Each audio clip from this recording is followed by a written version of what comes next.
1. Decide on plant location.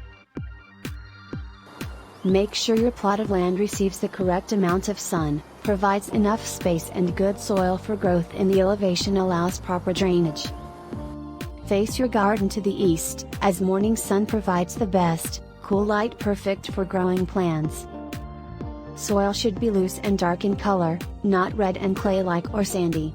Loose soil means there is plenty of aeration, making it easy for roots to grow, while the dark color indicates nutritious soil.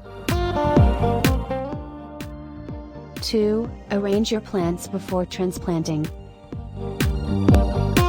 Do not dig or remove your plants from the pot until you have decided exactly where you want to place each one.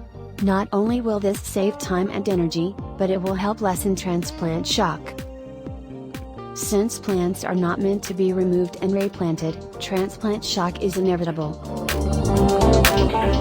The plant may not root well, leading to unsuccessful growing. However, if the root ball, the mass of soil surrounding the plant's roots, is disturbed as little as possible, the plant is more likely to take to its new environment. 3. Dig a hole. The hole should be the same depth as the root ball, though twice as wide. The extra width gives the plant's roots space to grow. Place the plant in the hole to make sure the plants will rest in the ground at the same level as it was in its original pot. Remove any rocks from the hole and break up chunks of soil so the plant has a loose and clean space.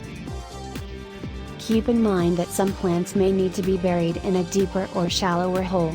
If your plant didn't come with planting instructions, look it up online to see which size hole you should plant it in. 4. Sprinkle compost in the hole. Compost will give the roots nutrients and promote healthy plant growth.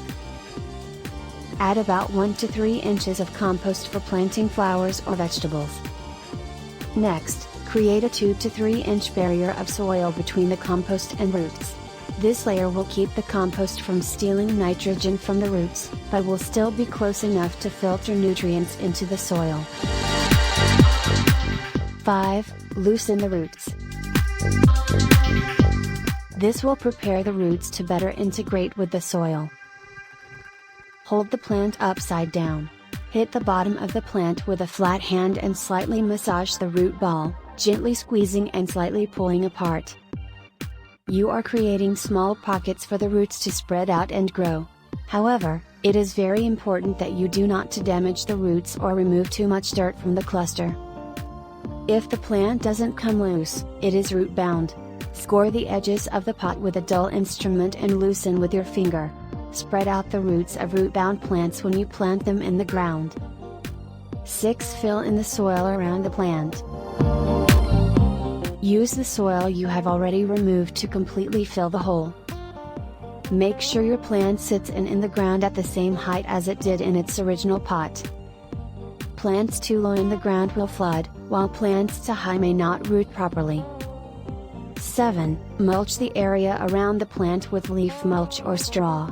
Keep the stem of the plant free of the mulch, so that air can circulate.